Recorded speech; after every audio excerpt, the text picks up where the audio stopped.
মাত্র 100 টাকায় আপনি একবেলা খাবার খেতে পারবেন, তাও কি গরুর মাংস দিয়ে খেতে পারবেন। আর আপনি যদি চান যে ভর্তা ভাজি দিয়ে খেতে, সেক্ষেত্রে মাত্র 50 টাকায়ও আপনি খেতে পারবেন। ধানমন্ডিতে মাত্র 100 টাকায় খাবার খাওয়ার জন্য আসলাম, আর 100 টাকার খাবার খেতে এসে এখানে দেখলাম যে মাংসটা ওনারা প্রোভাইড করতেছে, এটা কিন্তু লোকাল কোনো মাংস না। আমাদের প্রতিদিন 10 থেকে 12 কেজি গরু মাংস লাগে বা 15 কেজিও এক একদিন যায়। মাংসটা কিনে হলো ভাই আমরা বেঙ্গল মিট থেকে, আমাদের ওনাদের সাথে কর্পোরেট কাট করা। আমরা মাংস সবসময় বেঙ্গল মিট থেকে কিনি, কারণ বাইরের মাংসগুলো এত ভালো হয় না। আমরা কম প্রাইসের মধ্যে কোয়ালিটিটা মেনটেন করতে ট্রাই করি, এর জন্য আমাদের মাংসটা মূলত বেঙ্গল মিট থেকে কেনা।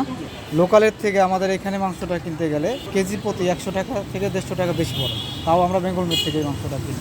দেখি 100 টাকায় কি কি খাবার পাওয়া যায়। ভাই মাত্র 100 টাকায় গরুর গোশত দিয়ে খিচুড়ি পাওয়া যায় আপনাদের এখানে? আমাদের এখানে মাত্র 100 টাকা। এরকম 100 টাকা হলে কি আমি দুপুরের খাবার খেতে পারবো? হ্যাঁ। এখানে হচ্ছে 1 প্লেট খিচুড়ি, 1 পিস গরুর গোশত, ভিতরে হচ্ছে এসির ব্যবস্থা আছে। কতদিন হয়েছে আপনাদের এই দোকানে এখানে? আমাদের এখানে প্রায় 2 বছর। পাতলা খিচুড়ি এটাও সেম প্রাইস 100 টাকা।